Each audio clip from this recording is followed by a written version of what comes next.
நாமம் மகிமைப்படுவதாக. இந்த நாளிலும் இந்த உபவாச கூடுகையில கூடி வந்திருக்கிற உங்கள் ஒவ்வொருவரையும் நான் வரவேற்கிறேன். தொடர்ந்து தேவன் நம்மை நடத்தும்படியாக இப்பொழுது எல்லாரும் கண்களை மூடி நாம் ஜெபிப்போமா? எங்களை அதிகமாக நேசிக்கிற அன்பு தகப்பனே, அதுங்க அந்த வேலைக்காக நன்றி செலுத்துகிறோம் அப்பா. இந்த உபவாச கூடுகையில தகப்பனே, அப்பா உண்மை நோக்கி பார்த்து தகப்பனே, அப்பா வந்திருக்கிற ஒவ்வொரு பிள்ளைகளுக்காக நாங்கள் ஜெபிக்கிறோம் அப்பா. இந்த நாளில் பெரிய காரியங்களை எங்களுக்கு செய்யும்படியா நாங்கள் ஜெபிக்கிறோம் தகப்பனே.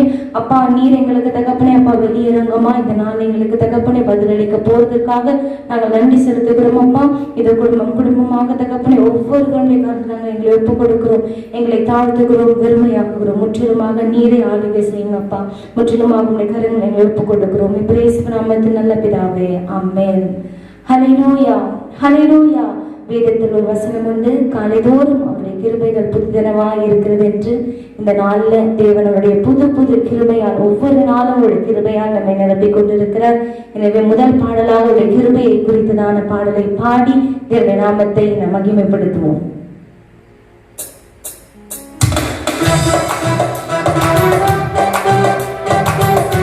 கிருபையை சொல்ல வார்த்தையே இல்லை என்று சொல்லி பாடுவோமா?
ஹல்லேலூயா.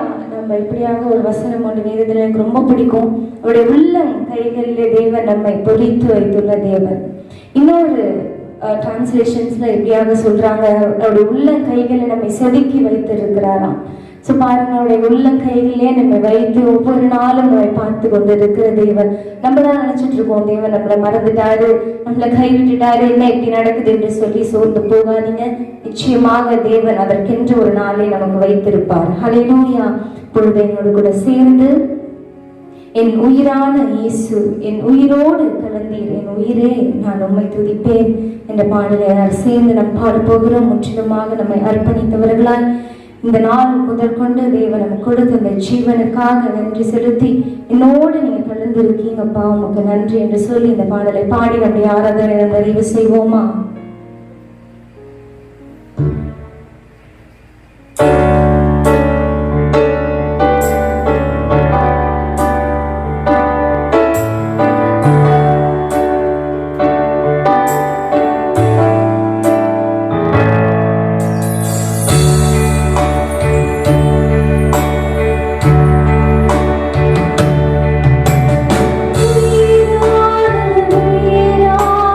உயிரான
நம்முடைய உயிரோடு கலந்த தேவன், நம்முடைய உயிரோடு உயிராக இருக்கிற தேவன் ஒவ்வொரு நாளும் நமக்கு நல்ல சுகம் பலனை கொடுத்து ஒவ்வொரு நாளும் நம்மை பராமரித்து நம்மை போஷித்து நம்மை காப்பாற்றி நம்மை நடத்துகிற தேவன் அவர் எங்கேயோ இல்லை, அங்க இருக்கிறார் இங்க இருக்கிறார் அப்படின்னு தேடாதீங்க.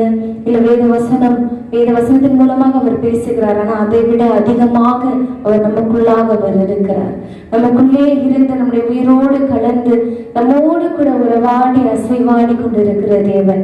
எப்பொழுதும் அப்பா நீங்க என்னோடு இருக்கீங்க என்ற அந்த உணர்வோடு நம்ம இருக்கும் பொழுது நிச்சயமாக அவர் நம்மோடு இடைப்படுவார், நம்மை நடத்துவார், நம்மை தாங்குவார், நம்மை தப்பு வைப்பார். தொடர்ந்து கர்த்தர் தாமே நம்மை நடத்துவாராக. ஆமென். Praise the Lord. ஆண்டவராகிய இயேசு கிறிஸ்துவின் இனிய நாமத்திலே இந்த உபவாச நாளிலும் தேவ சமூகத்தில் வந்திருக்கிற உங்கள் யாவரையும் வாழ்த்துகிறேன். இந்த 4வது மாதத்திலும் காணொலியின் மூலமாக மீண்டும் கர்த்தருடைய வார்த்தையை பகிர்ந்து கொள்கிறேன். இம்மட்டுமாய் தேவனை விடுதலையாக ஆராதித்தீர்கள். இந்த உபவாச நாளிலே கூட நாம் தியானிக்கும் வேத பகுதி யோசுவாவின் புஸ்தகம் 1ஆம் அதிகாரம் 8ஆம் வசனம், சங்கீதம் 1-2. இந்த 2 வேத பகுதிகளை தேவ செய்தியாக இன்றைக்கு நாம் தியானிக்க இருக்கிறோம். இந்த வேத பகுதிகள் உங்கள் யாவருக்கும் தெரிந்திருக்கும் ஒரு வேத பகுதிகள். ஆகவே இந்த நாளிலே கூட கர்த்தர் இந்த வேத பகுதிகளை கொண்டு நம்மோடு கூட என்ன பேசுகிறோம் என்பதை குறித்து தேவ சமூகத்தில் காத்திருப்போம். ஒரு நிமிடம் நம் கண்களை மூடி தேவ சமூகத்தில் நாம் ஜெபிப்போமா? மகா இருக்கும் கிருபை நிறைந்த எங்கள் நல்ல ஆண்டவரே, இந்த உபவாச நாளில, குறிப்பாக இந்த 4வது மாதத்தின் உபவாச நாளில தேவ சமூகத்தில் எங்களை தாழ்மைப்படுத்தி ஒப்பு கொடுக்கிறோம். கடந்த 3 மாதங்களாக காணொலியின் மூலமாக இந்த ஊழியர்களை நடத்த கிருபை கொடுத்து இந்த 4வது மாதத்திலும் இந்த உபவாச நாளிலும் உடைய சமூகத்தில் எங்களை தாழ்மைப்படுத்துகிற பெருமையாக்குகிறோம். ஆவியானவர் தாமே தொடர்ந்து நீர் எங்கள் மத்தியிலே இடைபெடும்படியாய், நடத்தும்படியாய், போதிக்கும்படியாய் ஒப்பு கொடுக்கிறேன். மீட்பர் ரட்சகருமான இயேசு கிறிஸ்துவின் இனிய நாமத்தில் கெஞ்சி மன்றாடுகிறோம் எங்கள் நல்ல பிதாவே, ஆமென். தேவனுடைய பரிசுத்த நாமத்திற்கு மகிமை உண்டாவதாக. யோசுவாவின் புஸ்தகம் 1ஆம் அதிகாரம் 8ஆம் வசனம். யோசுவா 1:8. இந்த நியாயப்பிரமாண புஸ்தகம் உன் வாயை விட்டு பிரியாதிருப்பதாக, இதில் எழுதியிருக்கிறவைகளின்படி எல்லாம் நீ செய்ய கவனமாக இருக்கும்படி இரவும் பகலும் அதை தியானித்துக் கொண்டு இருப்பாயாக. அப்பொழுது நீ உன் வழியை வாய்க்க பண்ணுவாய், அப்பொழுது புத்திமானாய் நடந்து கொள்வாய்.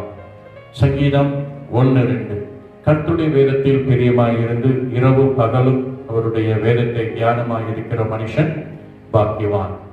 தேவனுடைய பரிசுத்த நாமம் மகிமைப்படுவதாக. பிரியமானவர்களே, இந்த நாளில 3 பகுதிகளை நாம் தியானிக்க இருக்கிறோம். முதலாவதாக, ஒவ்வொருடைய வாழ்க்கையிலும் வேதாகமம் என்ன செய்கிறது நாம் பார்க்க போகிறோம். 2ஆவதாக, வேதாகம வார்த்தைகள் எப்படிப்பட்டது. 3ஆவதாக, வேதத்தை தியானிப்பதால் நமக்கு கிடைக்கும் பலன். இந்த 3 வேத பகுதிகளை தேவ செய்தியாக நாம் தியானிக்க இருக்கிறோம்.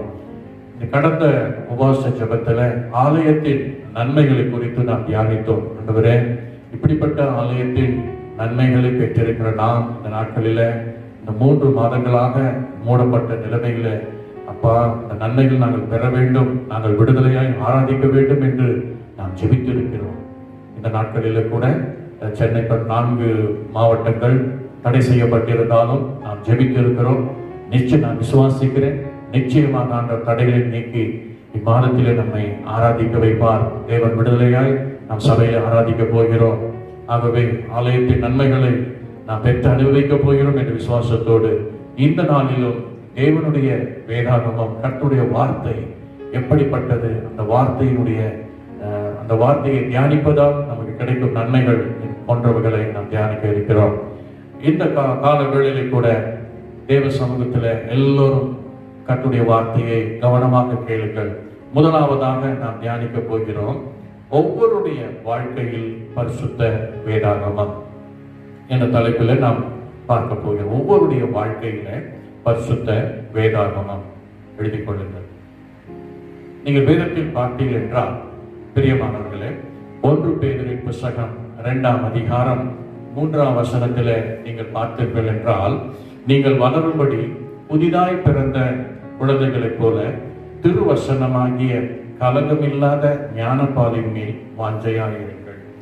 பரிசுத்த வேதாகமம் இந்த வேத பகுதியை நாம் பார்க்கும் பொழுது, வளரும் குழந்தைகளுக்கு வேதாகமம் ஞானப்பாலாய் இருக்கிறது என்று இந்த வேத வசனம் குறிப்பிடுகிறது.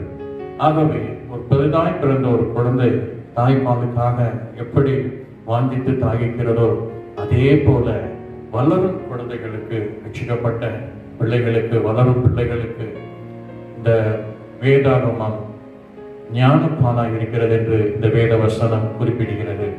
இரண்டாவதாக நீங்கள் பார்த்தீர்கள் என்றால், யோவான் 6:58 நீங்கள் பார்த்தீர்கள் என்றால், வானத்திலிருந்து இறங்கின அப்பம் இதுவே என்று இந்த வேத வசனம் இப்படியாக குறிப்பிடுகிறது.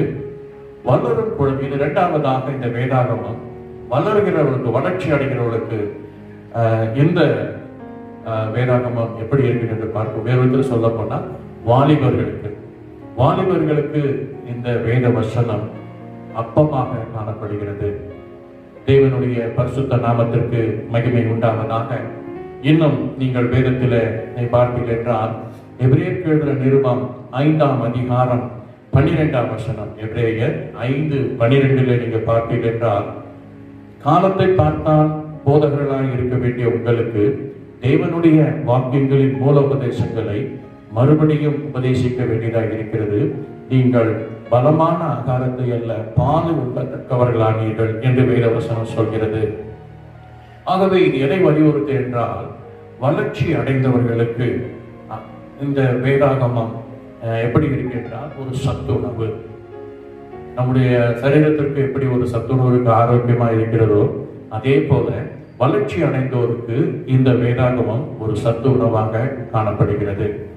நான்காவதாக பிரியமானவர்களே, யோவான் 4ஆம் அதிகாரம் 14ஆம் வசனத்திலே பார்த்தீர்கள் என்றால், யோவான் 4:14 ஆண்டவராக இயேசு கிறிஸ்து சமாரிய ஸ்திரியை பார்த்து சொல்கிற ஒரு காரியம், நான் கொடுக்கும் தண்ணீரை குடிக்கிறவனுக்கு ஒரு காலம் தாகம் உண்டாகாது, நான் அவனுக்கு கொடுக்கும் தண்ணீர் அவனுக்குள்ளே நித்திய ஜீவகாலமாய் ஓடுகிற நீரூற்றாய் இருக்கும் என்றார். இந்த பகுதிகளை நாம் பார்க்கும் பொழுது, நம்முடைய வறண்ட வாழ்க்கையில இந்த வேதாகமம் புத்துணர்வு தரும் ஒரு பானமாக இருக்கிறது. இப்பொழுது தேசத்தில் வறட்சியான சூழ்நிலை நாம் சந்திக்கிறோம். இந்த மாதங்களில் அதிகமாக வெப்பம் மிகுந்த ஒரு மாதமாக கடந்த மாதங்களில் நாம் கடந்து வந்தோம். ஆகவே இந்த சூழ்நிலையில நாம் புத்துணர்ச்சி ஊட்டும் பானங்களை குடித்து நம்முடைய தாகத்தை சரீரத்திற்கு நாம் என்ன செய்யணும், இந்த பிடிப்பட்ட பானங்களை நாம் பருகிக் கொண்டிருந்தோம். ஆனால் நம்முடைய ஆவிக்குரிய உள்ளான மனுஷனுக்கு புத்துணர்ச்சி ஊட்டக்கூடிய ஒரு பானம் இதுதான் ஆண்டவராக இயேசு கிறிஸ்து சொல்கிறார். நம்முடைய வறண்ட வாழ்வுக்கு இந்த வேதாகமம் ஒரு புத்துணர்ச்சி ஊட்டும் பானமாக இருக்கிறது என்று இந்த வேத பகுதிகள் நமக்கு குறிப்பிடுகிறது. ஐந்தாவதாக நீங்க பார்த்தீர்கள் என்றால், சங்கீதங்களின் புஸ்தகம் 19ஆம் சங்கீதம் 10 நீங்கள் பார்த்தீர்கள் என்றால், சங்கீதம் 19:10, அவைகள் பொன்னிலும் மிகுந்த பசும் பொன்னிலும் விரும்பப்படத்தக்கதும் தேனிலும் தேன் கூட்டிலிருந்து ஒழுகும் தெளித்தேனிலும் மதுரமுள்ளதாய் இருக்கிறது என்று வேதவசம் சொல்கிறது. வளம் நிறைந்த வாழ்வுக்கு வேதாகமம் மதுரமான ஒரு தேனாக இருக்கிறது என்று இந்த வேத பகுதியில நாம் பார்க்கிறோம். பிரியமானவர்களே, முதலாவதாக நாம் பார்த்தோம், ஒவ்வொருடைய வாழ்க்கையில வேதாகமம். நான் திரும்ப சொல்கிறேன், வளரும் குழந்தைகளுக்கு வேதாகமம் ஞானப்பா, வாலிபருக்கு வேதாகமம் ஜீவாப்பா, வளர்ச்சி அடைந்தோருக்கு வேதாகமம் சத்துணர்வு. வறண்ட வாழ்வில் ஒரு புதிய புத்துணர்வு தரும் பானம் இந்த பரிசுத்த வேதாகமம். மற்றும் ஐந்தாவதாக நாம் பார்த்தோம், வளம் நிறைந்த வாழ்விற்கு வேதாகமம் மதுரமான தேன் என்று பார்க்கிறோம். இந்த நாளிலே கூட அருமையான தேவச்சனமே, வேதாகமம் எவ்வளவு ஒரு முக்கியமானது, ஆண்டவருடைய வார்த்தை எவ்வளவு ஒரு முக்கியமானது என்பதை குறித்து நாம் புரிந்து கொள்ள வேண்டும். இந்த 4வது மாதத்திலும் நமக்கு கர்த்தருடைய வார்த்தை மீது அப்படிப்பட்ட ஒரு பசிதாகம் உண்டாக வேண்டும். இதை குறித்து தான் இன்றைக்கு நாம் செபிக்க இருக்கிறோம். இரண்டாவதாக வேதத்தில் நீங்க பார்த்தீர்கள் என்றால், தேவனுடைய வார்த்தை எப்படிப்பட்டது? எடுத்துக்கொள்ளுங்கள். தேவனுடைய வார்த்தை எப்படிப்பட்டது என்று நீங்கள் வேதத்திலே நீங்கள் பார்த்தீர்கள் என்றால் எடுத்துக்கொள்ளுங்கள். எபிரேயருக்கு எழுதின நிருபம் 4ஆம் அதிகாரம் 12ஆம் வசனம். எபிரேயர் 4:12 நீங்கள் பார்த்தீர்கள் என்றால் இந்த வேத பகுதியில ஆண்டவருடைய வேத வசனம் பட்டயமாக குறிப்பிடப்பட்டுள்ளது. நான் வாசிக்கிறேன். தேவனுடைய வார்த்தையானது ஜீவனும் வல்லமை உள்ளதாயும் இருபுறமும் கருக்குள்ள எந்த பட்டயத்திலும் கருக்கானதாயும் ஆத்துமாவையும் ஆவியையும் கணுக்களையும் ஊனையும் பிரிக்கத்தக்கதாக உருவ குத்துகிறதாயும் இருதயத்தின் நினைவுகளையும் யோசனைகளையும் வகையறுக்கிறதாயும் இருக்கிறது என்று வேதவசனம் சொல்கிறது. இது இருபுறம் கருக்குள்ள பட்டயம் என்று இந்த இடத்துல குறிப்பிடப்பட்டுள்ளது. தேவனுடைய வார்த்தை எப்படிப்பட்டுள்ளது? தேவனுடைய வார்த்தை, அருமையான தேவஜனமே, ஒரு பட்டயமாக இங்கு குறிப்பிடப்பட்டது. பட்டயம் என்று சொல்லும் பொழுது அதாவது நம்முடைய உள்ளான ஆவி மனுஷனுடைய அந்தரங்க பாவங்களை இது உணர்த்துகிறதாய் காணப்படுகிறது. வேறு வந்து சொல்ல போனால் நம்முடைய உள் மனசாட்சியை இந்த வேத வசன பட்டயமாக நமக்கு உணர்த்தி வைக்கக்கூடியதாக இருக்கிறது. இதனைத்தான் நாம் பார்த்தோம். ஆத்துமாவையும் ஆவியையும் கணுக்களை ஊனையும் பிரிக்கத்தக்க உருவ குத்துகிறதாயும் இருதயத்தின் நினைவுகளையும் யோசனைகளையும் வகையறுக்கிறதாயும் இருக்கிறது என்று சொல்லப்பட்டிருக்கு. சோ இந்த பட்டயம் நம்முடைய முதலாவது அந்தரங்க பாவங்களை எடுத்து காட்டுகிறது, நம்முடைய உள் மனசாட்சியை உணர்த்துகிறதா இருக்கிறது. வேத வசனம் எப்படிப்பட்டது? அது பட்டயமாக நம்முடைய உள்ளான மனுஷனுடைய பாவங்களை எடுத்து காட்டுகிறதா இருக்கிறது என்று நாம் பார்க்கிறோம். இரண்டாவதாக வேத வசனம் எரேமியா தீர்க்கதரிசன புத்தகம் 23ஆம் அதிகாரம் 29ஆம் வசனம். எரேமியா 23:29 நீங்கள் பார்த்தீர்கள் என்றால், அருமையான தேவச்சனமே, என் வார்த்தை அக்கினியை போலவும் கண்மலையை நொறுக்கும் சம்மட்டி போலும் இருக்கிறது அல்லவா என்று கர்த்தர் சொல்கிறார் என்று சொல்கிறார். அருமையான தேவச்சனமே, இங்கே வேத வசனம் சம்மட்டிக்கு ஒப்பிடப்பட்டுள்ளது. சம்மட்டி என்று சொல்லும் பொழுது இது நம்முடைய உள்ளத்தை உடைக்கக்கூடியதாக இருக்கிறது. சம்மட்டி என்று சொல்லும் பொழுது ஆமர், ஆங்கிலத்தில் ஆமர் என்று சொல்லலாம். இது உள்ளத்தை உடைக்கக்கூடியதாக இருக்கிறது. வேறு இடத்துல சொல்ல போனால் இந்த தடைகளை நொறுக்கக்கூடியதாக நம்முடைய வாழ்க்கையில உண்டாகுகிற வேத தடைகளை இது நீக்குகிறதாய் உடைக்கிறதாய் காணப்படுகிறது. சோ தேவனுடைய பரிசுத்த நாமத்திற்கு மகிமை உண்டாவதாக. இன்னைக்கு நாம் எப்படிப்பட்ட தலைப்பில் பார்த்து கொண்டிருக்கிறோம்? வேத வசனம் எப்படிப்பட்டது என்று நாம் பார்க்கிறோம். முதலாவதாக நாம் பார்த்தோம், வேத வசனம் பட்டயமாக அது நம்முடைய அந்தரங்க பாவங்களை எடுத்து காட்டுகிறது. இரண்டாவதாக வேத வசனம் சம்மட்டியாக நம்முடைய உள்ளத்தை உடைக்கக்கூடியதாக காணப்படுகிறது நாம் பார்க்கிறோம். மூன்றாவதாக அருமையான தேவஜனமே, 1 பேதுருவின் புத்தகம் 1ஆம் அதிகாரம் 23ஆம் வசனத்திலே நீங்கள் பார்த்தீர்கள் என்றால், இந்த வேத வசனம், அதாவது 1 பேதுரு 1:23 அழிவுள்ள வித்தினால் அல்ல, என்றென்றைக்கு நிற்கிறதும் ஜீவனுள்ளதுமான தேவ வசனமாகிய அழிவில்லாத வித்தினாலே மறுபடியும் ஜனிப்பிக்கப்பட்டிருக்கிறீர்களே. இந்த வேத வசனத்தின்படி நாம் பார்க்கும் பொழுது தேவனுடைய வார்த்தையானது விதைக்கு ஒப்பிடப்பட்டுள்ளது. விதை என்று சொல்லும் பொழுது இந்த நாட்களில் அருமையான தேவஜனமே, இந்த வேத வசனம் நம்மை மறுபடியும் பிறக்க செய்கிறது. நம்ம அக்கிரமங்களினாலும் பாவங்களினாலும் மரித்து இருந்த நம்மை இந்த வேத வசனமானது உயிர்ப்பிக்கக்கூடியதாக இருக்கிறது. நம்முடைய உள்ளான மனுஷனை உயிர்ப்பிக்கக்கூடியதாக இருக்கிறது. ஆகவே மூன்றாவதாக 1 பேதுரு 2:23 படி நாம் பார்க்கும் பொழுது வேத வசனம் எப்படிப்பட்டது? அது விதைக்கு ஒப்பிடப்பட்டுள்ளது.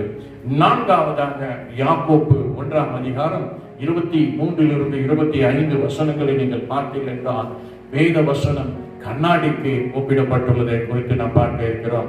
யாக்கோப்பு எடுத்துக்கொள்ளுங்கள், 1ஆம் அதிகாரம் 23 25 வசனங்களை பார்த்தீர்கள் என்றால், எண்ணத்தினாலெனில் ஒருவன் திருவசனத்தை கேட்டும் அதன்படி செய்யாதவனானால் கண்ணாடியிலே தன் சுபாவ முகத்தை பார்க்கிற மனுஷனுக்கு ஒப்பாயிருக்கிறான். அவன் தன்னைத்தானே பார்த்து அவ்விடம் விட்டு போனவுடன் தன் சாயல் என்னதென்று மறந்து விடுவான் என்று தொடர்ச்சியாக நீங்க வாசித்து பார்த்தால், இந்த வேத பகுதியில வேத வசனமானது கண்ணாடிக்கு ஒப்பிடப்பட்டுள்ளது. இந்த கண்ணாடி எதற்குறிக்கிறது என்றால், நம்முடைய உள்ளான மனிதனை காட்டுகிறது. உள்ளான மனிதன் என்று பார்க்கும் பொழுது நம்முடைய உண்மை நிலையை இது வெளிப்படுத்தக்கூடியதாக இருக்கிறது. ஒவ்வொருடைய வாழ்க்கையிலும் நாம் தினந்தோறும் இந்த வேத வசன கண்ணாடியினாலே நம்முடைய உள்ளான நிலைமையை நாம் அறிந்து கொள்ளலாம். எப்படி நம்ம புறமான தோற்றத்தை கண்ணாடியில பார்த்து நாம் சரி செய்து கொள்கிறோமோ அதே போல நம்முடைய உள்ளான நிலைமையை வெளிப்படுத்தி காட்டுவதுதான் இந்த கண்ணாடியாகிய வேத வசனம்.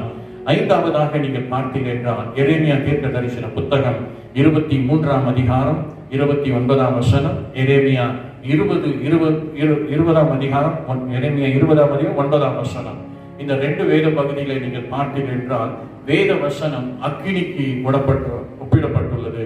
நீங்கள் வேதத்திலே எடுத்துக்கொள்ளுங்கள். எரேமியா 23:29 பார்த்தீர்கள் என்றால், என் வார்த்தை அக்கினியை போலவும் கண்மலையை நொறுக்கும் சம்மட்டி போல் இருக்கிறதல்லவா என்று கர்த்தர் சொல்கிறார். ஆமென். சோ ஐந்தாவதாக நாம் பார்க்கும் பொழுது வேத வசனம் அக்கினிக்கு ஒப்பிடப்பட்டுள்ளது. நாம் 20ஆம் அதே போல எரேமியா 20:9 நீங்க பார்த்தீர்கள் என்றால், ஆதலால் நான் அவரை பிரஸ்தாபம் பண்ணாமலும் இனி கர்த்தருடைய நாமத்திலே பேசாமல் இருப்பேன் என்றேன். ஆனாலும் என்னுடைய வார்த்தை என் எலும்புகளில் அடைப்பட்டு எரிகிற அக்கினியை போல் என் இருதயத்தில் இருந்தது. அதை சகித்து இழைத்து போனேன், எனக்கு பொறுக்க கூடாமல் இருந்தது என்று சொல்கிறார். சோ ஐந்தாவதாக வேத வசனம் அக்கினிக்கு ஒப்பிடப்பட்டுள்ளது. இது எதை குறிக்கிறது என்று பார்த்தீர்கள் என்றால், இது நம்முடைய உள்ளான பாவத்தை, அதாவது நம்முடைய உள்ளத்தில் இருக்கிறதான பாவத்து காரியங்களை வெளிப்படுத்தி அது நம்மை உள்ளான பாவ காரியங்களை அது பட்சிக்கக்கூடியதாக காணப்படுகிறது. தேவனுடைய பரிசுத்த நாமத்திற்கு மகிமை உண்டாவதாக. நம்முடைய உள்ளத்தை உருக்கும் அக்கினியாக இது காணப்படுகிறது. பொதுவாக இந்த அக்கினி நெருப்பு நாம் பார்க்கும் பொழுது அது இரும்பை உருக்குகிறது, பொன்னை உருக்குகிறது, இல்லையா, வெள்ளியை உருக்குகிறது. அதே போல வேத வசனம் அக்கினியாக நம்முடைய உள்ளத்தில் இருக்கும் பாவத்தை உருக்கக்கூடியதாக காணப்படுகிறது, பாவத்தை பட்சிக்கக்கூடியதாக இருக்கிறது. ஏனென்றால் நம்முடைய தேவன் நீதிபரர், பரிசுத்தர், அவர் சுத்த கண்ணன். நம்முடைய தேவன் அக்கினி, அதாவது நம்முடைய பாவங்களை எல்லாம் சுத்திகரிப்பு உண்மையுள்ள தேவனாக இருக்கிறார். தேவன் தாமே நம்முடைய அக்கினியினாலே நம்முடைய பாவத்தை அவர் பட்சிக்கிறவராக இருக்கிறார் என்று வேதத்திலே நாம் பார்க்கிறோம். பிரியமானவர்களே, வேதவசனம் அக்கினிக்கு ஒப்பிடப்பட்டுள்ளது. அடுத்ததாக வேதவசனம் எப்படிப்பட்டது என்று நான் வேதத்திலே பார்க்கும் பொழுது எடுத்துக்கொள்ளுங்கள். சங்கீதங்களின் புஸ்தகம் 119ஆம் சங்கீதம், சங்கீதம் 119 105 நீங்கள் பார்த்தீர்கள் என்றால், சங்கீதம் 119 105 எடுத்துக்கொள்ளுங்கள். சங்கீதம் 119 105 எடுத்துக்கொண்டு பார்த்தீர்கள் என்றால், இந்த வேத பகுதியில நாம் பார்க்கிறோம். சங்கீதம் 119 105 உம்முடைய வசனம் என் கால்களுக்கு தீபமும் என் பாதைக்கு வெளிச்சமாய் இருக்கிறது. தேவனுடைய பரிசுத்த நாமத்திற்கு மகிமை உண்டாவதாக. இது எதை குறிக்கிறது? வேத வசனம் விளக்குக்கு ஒப்பிடப்பட்டுள்ளது. விளக்கு என்று சொல்லும் பொழுது சரியான பாதையை நமக்கு காட்டுகிறதா இருக்க. நம்முடைய வாழ்க்கையில இந்த வேத வசனம் யாருடைய வாழ்க்கையிலெல்லாம் இந்த வேத வசனம் விளக்காக இருக்கிறதோ அது சரியான பாதைகளை காட்டுகிறதா இருக்கிறது. வேதத்தில் நீங்கள் பார்க்கல அநேக வசனம் உண்டு, நேரம் இல்லை. ஆகவே இந்த வேத பகுதியின்படி நாம் பார்க்கும் பொழுது வேத வசனங்கள் நமக்கு விளக்காக இருந்து நம்முடைய வழியை, அது நமக்கு சரியான வழியை, நம்முடைய எதிர்காலத்தை நமக்கு வழிகாட்டக்கூடியதாக காணப்படுகிறது என்பதை குறித்து தான் இந்த வேத பகுதி சொல்கிறது. கடைசியாக நாம் பார்க்கும் பொழுது ஏழாவதாக இந்த வசனங்கள் எல்லாம் எழுதி வைத்துக் கொள்ளுங்கள். எபிரேயர் 5ஆம் அதிகாரம் 12ஆம் வசனம், 1 கொரிந்தியர் 3ஆம் அதிகாரம் 2ஆம் வசனம், ரோமர் 16ஆம் அதிகாரம் 17ஆம் வசனத்துல இந்த 3 வேத பகுதி, எபிரேயர் 5:12, 1 கொரிந்தியர் 3:2, ரோமர் 16ஆம் அதிகாரம் 17ஆம் வசனம். இந்த 3 வசனங்களை நீங்கள் பார்த்தீர்கள் என்றால் வேத வசனம் உணவுக்கு ஒப்பிடப்பட்டுள்ளது. நீங்கள் எபிரேயர் 5:12 பார்க்கும் பொழுது, காலத்தை பார்த்தால் போதகராய் இருக்க வேண்டிய உங்களுக்கு தேவனுடைய வாக்கியங்களின் மூல உபதேசங்களை மறுபடியும் உபதேசிக்க வேண்டியதாக இருக்கிறது. நீங்கள் பலமான ஆகாரத்தை அல்ல பாலை உண்ணத்தக்கவர்களானீர்கள் என்று சொல்லப்பட்டிருக்கிறது. 1 கொரிந்தியர் 3:2 நீங்கள் பார்த்தீர்கள் என்றால், நீங்கள் பலனில்லாதவர்களானால் உங்களுக்கு போஜனம் கொடாமல் பாலை குடிக்க கொடுத்தேன், இன்னமும் நீங்கள் மாம்சத்துக்குரியவராய் இருக்கபடினால் இப்பொழுது உங்களுக்கு பலனில்லை என்று சொல்லப்பட்டிருக்கிறது. பிரியமானவர்களே, வேத வசனம் நமக்கு உணவாக இருக்கிறது. மீண்டும் ஒரு விஷயம் கூட நான் சற்று உங்களுக்கு விளக்கி சொல்கிறேன். வேத வசனம் எப்படிப்பட்டது? முதலாவதாக நாம் பார்க்கும் பொழுது வேத வசனங்கள் அதாவது இங்கே சொல்லப்பட்ட பட்டயம், சம்மட்டி, அக்கினி, விளக்கு இவைகள்லாம் விலைக்குரிய சின்னங்களாக வேதவசனம் அடையாள சின்னங்களாக ஒப்பிடப்பட்டுள்ளது. வேதவசனம் எப்படிப்பட்டது என்று பார்க்கும் பொழுது அது பட்டயமாக நம்முடைய வாழ்க்கையில நம்முடைய அந்தரங்க பாவங்களை எடுத்து காட்டுகிறது என்று சொன்னேன். இரண்டாவதாக சம்மட்டியாக அது தடைகளை நீக்கக்கூடியதாக, வேறு சொல்ல போனால் நம்முடைய உள்ளத்தை நொறுக்கக்கூடியதாக, உடைக்கக்கூடியதாக காணப்படுகிறது. மூன்றாவதாக வேதவசனம் விதையாக நம்முடைய வாழ்க்கையிலே அது நம்மை மறுபடியும் பிறக்க செய்து நம்முடைய உள்ளத்தை உயிர்ப்பிக்கக்கூடியதாய் காணப்படுகிறது என்று நான் சொன்னேன். நான்காவதாக வேதவசனம் கண்ணாடியாக நம்முடைய உள்ளான மனுஷனை காட்டுகிறது என்று நாம் பார்த்தோம். ஐந்தாவதாக வேதவசனம் அக்கினியாக அது நம் பாவங்களை பட்சிக்கிறதை நாம் பார்க்கிறோம். ஆறாவதாக வேதவசனம் விளக்காக அது நமக்கு சரியான பாதையை காட்டுகிறதாய் இருக்கிறது என்று நாம் பார்க்கிறோம். ஏழாவதாக வேதவசனம் நம்முடைய அதாவது நமக்கு உணவாக, நம்முடைய ஆத்தும வளர்ச்சிக்கு, நம்முடைய உள்ளத்துக்கு போஷிக்கும் ஆகாரமாக காணப்படுகிறது. பெரியவானவர்களே, இதனை குறித்து கொள்ளுங்கள். தயவு செய்து வேத வசனம் எப்படிப்பட்டது என்று நீங்கள் தியானித்து பாருங்கள். நேரம் குறுகிய நேரத்தில் அது இந்த வேத பகுதியில் நீங்கள் தியானித்து இதன்படி இந்த நாளிலே கூட தேவன் உங்களுக்கு உணர்த்துகிற சத்தியங்களை நீங்கள் பிடித்துக் கொண்டிருந்தால் நிச்சயமாக இந்த மாதத்தில் நீங்கள் ஒரு பெரிதான ஒரு நன்மையை, ஆசீர்வாதத்தை நீங்கள் பெறப்போகிறீர்கள். தேவனுடைய பரிசுத்த நாமத்திற்கு மகிமை உண்டாவதாக. இன்றைக்கு 2 தலைப்பில் முதலாவது நாம் பார்த்தோம், ஒவ்வொருடைய வாழ்க்கையிலே வேதாகமம் என்ற தலைப்பிலும், வேத வார்த்தைகள் எப்படிப்பட்டது என்ற தலைப்பிலும், கடைசியாக மூன்றாவதாக வேதத்தை தியானிப்பதால் நமக்கு கிடைக்கும் நன்மைகள் என்ற தலைப்பிலோடு கூட நான் முடிக்க விரும்புகிறேன். தேவனுடைய பரிசுத்த நாமத்திற்கு மகிமையுடன் நாம் ஆரம்பத்திலே தியானித்த யோசுவா 1:8, சங்கீதம் 1-2 வசனங்களை நாம் தியானிப்பதினால் நமக்கு கிடைக்கும் நன்மைகளை குறித்து வேகமாக சொல்லி நான் முடிக்க விரும்புகிறேன். நீங்கள் எடுத்துக்கொள்ளுங்கள். யோசுவாவின் புஸ்தகம் 1ஆம் அதிகாரம், யோசுவா 1ஆம் அதிகாரம், யோசுவாவின் புஸ்தகம் 1ஆம் அதிகாரம் 8ஆம் வசனம், சங்கீதம் 1-2-3 வசனங்கள், சங்கீதம் 1-2-3 வசனங்கள். முதலாவது நான் வாசிக்கிறேன். யோசுவா 1:8. இந்த நியாயப்பிரமாண புஸ்தகம் உன் வாயை விட்டு பிரியாதிருப்பதாக, இதில் எழுதியிருக்கிறபடியெல்லாம் நீ செய்ய கவனமாய் இருக்கும்படி இரவும் பகலும் அதை தியானித்துக் கொண்டிருப்பாயாக. அப்பொழுது நீ உன் வழியை வாய்க்க பண்ணுவாய், அப்பொழுது புத்திமானாயும் நடந்து கொள்வாய். சங்கீதம் 1-2-3. கர்த்தருடைய வேதத்தில் பிரியமாய் இருந்து இரவும் பகலும் அவருடைய வேதத்தில் தியானமாய் இருக்கிற மனுஷன் பாக்கியவான். அவன் நீர்க்காலங்களின் ஓரமாய் நடப்பட்டு தன் காலத்தில் தன் கனியை தந்து இலையுதிராய் இருக்கிற மரத்தை போல் இருப்பான். அவன் செய்வதெல்லாம் வாய்க்கும். இந்த வேத பகுதியில 2 வேத பகுதி நீங்கள் பார்த்தீர்கள் என்றால் இரவும் பகலும் தியானிக்கிற மனுஷன் என்று குறிப்பிடப்பட்டுள்ளது. பிரியமானவர்களே, நாம் 3 மாதங்கள் முடித்து 4வது மாதத்துக்குள்ள நாம் கடந்து செல்கிறோம். இந்த 4வது மாதத்தில கூட இந்த ஊரடங்கு சட்டத்தில் எந்த அளவுக்கு நாம் வேதத்தை தியானித்திருப்பது நிச்சயமாக அதனுடைய நன்மைகளை பெறப்போகிற மாதமாக இன்னைக்கு நீங்கள் பார்க்க போகிறீர்கள். வேதத்தை தியானிப்பதினால் நமக்கு கிடைக்கும் நன்மைகள் என்று நான் சொல்லும் பொழுது நீங்கள் பார்த்தீர்கள் என்றால் இந்த 2 வேத பகுதியும் அநேக நன்மைகளை சொல்கிறது. வேகமாக சொல்லி நான் முடிக்க விரும்புகிறேன். நீங்கள் வேதத்தில் பார்த்தீர்கள் என்றால் சங்கீதம் 1-2 பார்த்தீர்கள் என்றால் கர்த்தருடைய வேதத்தை இரவும் பகலும் தியானிக்கிற மனுஷன் பாக்கியவான் என்று சொல்லப்பட்டிருக்கிறது. இந்த 4வது மாதத்திலும் தொடர்ச்சியாக வேதத்தை தியானிக்கிற மனுஷன் யாராயிருந்தால் பாக்கியவான் என்று வேதம் சொல்கிறது. இப்படி பாக்கியவான் என்று சொல்லும் பொழுது அதாவது நமக்கு தேவன் நமக்கு வைத்திருக்கிற எல்லா ஆசீர்வாதங்களையும் பெறுவதற்கு நாம் சுதந்திரவாதிகள். ஆகவே இந்த 2 வேத பகுதியிலும் இருக்கிற எல்லா ஆசீர்வாதங்களுக்கும் நாம் பாக்கியவான்களாக இருக்கிறோம். தேவனுடைய பரிசுத்த நாமத்திற்கு மகிமை உண்டாவதாக. சங்கீதம் 1:3 பார்த்தீர்கள் என்றால் நாம் எப்படிப்பட்டவர்களா? ஆற்றோறும் நடப்பட்டவர்களா என்று சொல்லப்பட்டிருக்கிறது. அப்படி என்றால் நாம் ஒரு பாதுகாப்பான சூழ்நிலையில ஆற்றோறும் நடப்பட்டவர்களாய், அதாவது ஒரு பாதுகாக்கப்பட்ட இடத்தில் இருக்கிறோம் என்று சொல்லப்பட்டிருக்கிறது. ஆகவே 3 மாதங்கள் கடந்து விட்டோம். இந்த 4வது மாதத்திலே நாம் கடந்து செல்கிறோம். நாம் எப்படிப்பட்டவர்கள்? வேதத்தை தியானித்து அதன்படி நடக்கிறவர்கள். ஆகவே தேவன் நம்மை எப்படி ஒரு பாதுகாப்பான இடத்திலே, ஆற்றோரமாய் நடப்பட்ட ஒரு இடத்திலே தேவன் நம்மை வைத்திருக்கிறார். ஆகவே எதை குறித்தும் நீங்கள் கலங்க வேண்டாம்.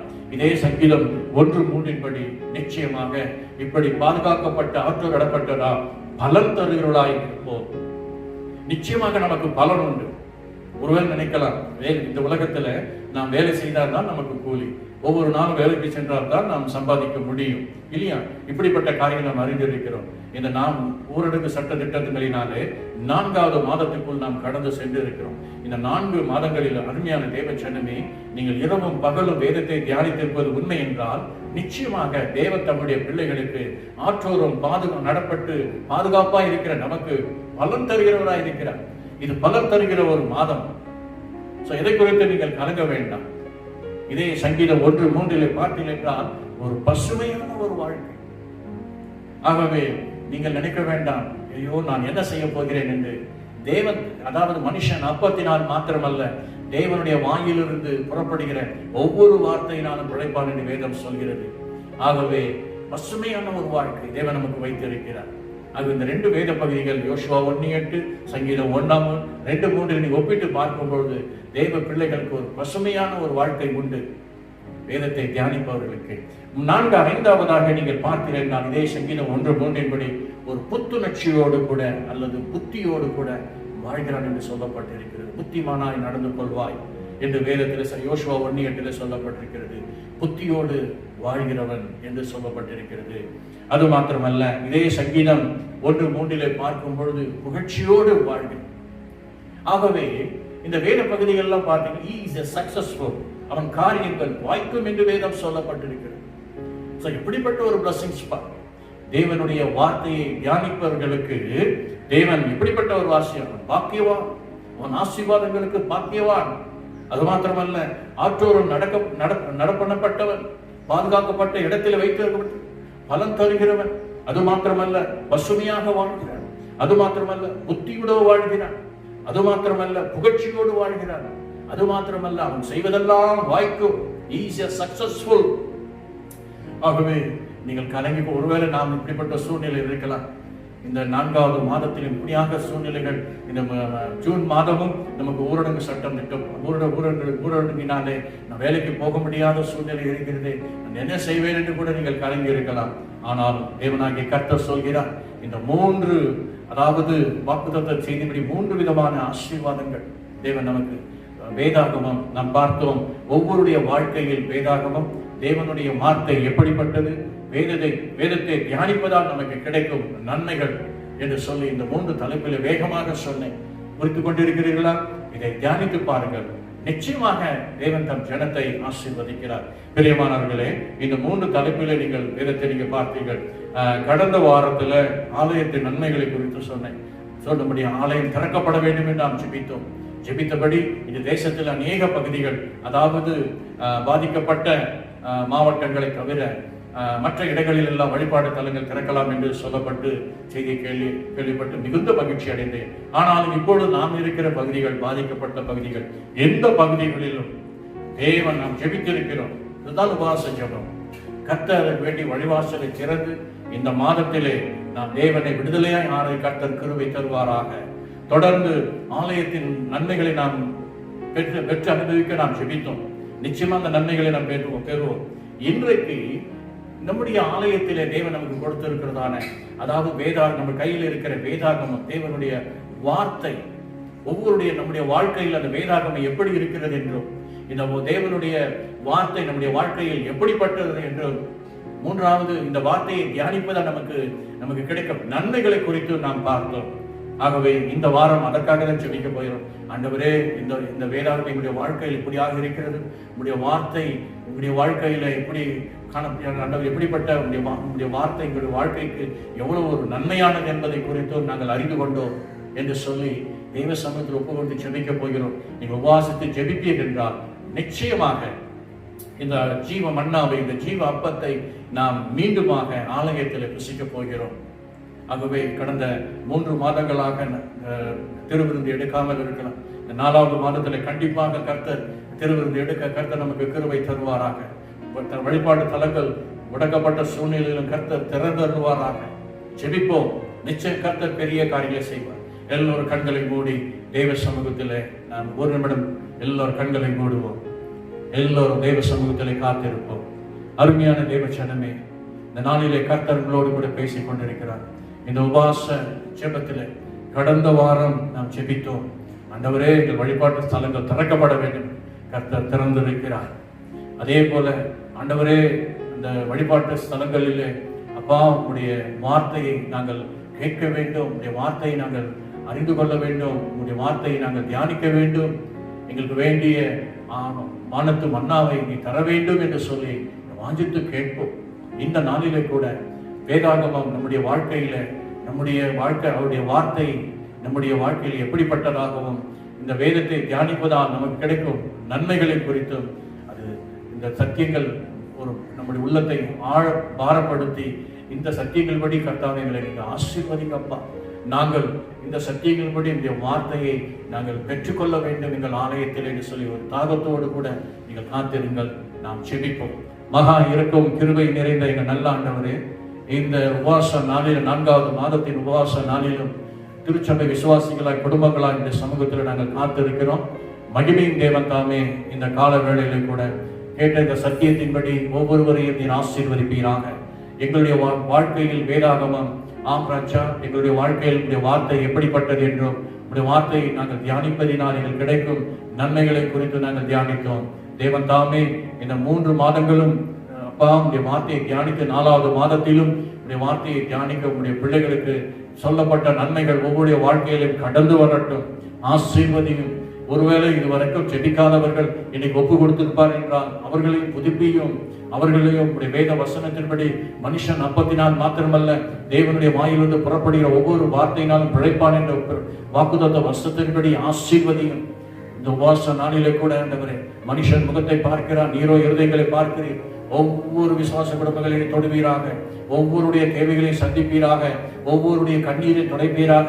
சூழ்நிலைகள் மாறட்டும். இந்த அற்புத சுகமளிக்கும் வல்லமை இப்பொழுது ஒவ்வொரு சரீரங்களில் பாயட்டும்.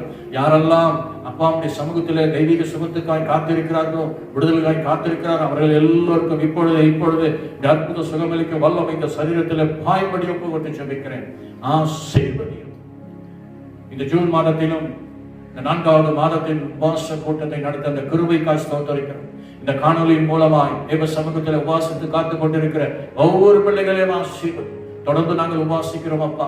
தேசத்துக்காக நாங்கள் ஜெபிக்கிறோம். இந்த கொரோனா வைரஸ் முற்றிலுமா தேசத்தை விட்டு விலக வேண்டும். எங்கள் தேசம் பொருளாதாரத்தில் வளர்ச்சி அடைய வேண்டும்.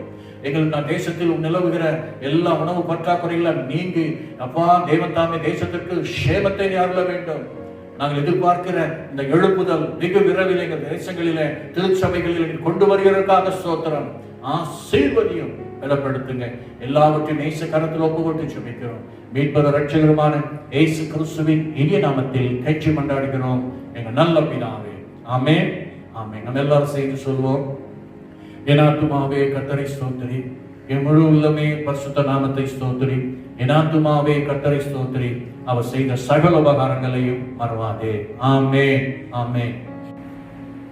நம்முடைய கர்த்தராகிய இயேசு கிறிஸ்துவின் கிருபையும் பிதாவாகிய தேவனுடைய அன்பும் பரிசுத்த ஆவியானவருடைய அந்யோன்ய ஐக்கியமும் இன்றும் என்றும் சதா காலங்களிலும் நம் அனைவரோடு கூட இருப்பதாக. ஆமென், ஆமென். Praise the Lord. God bless you.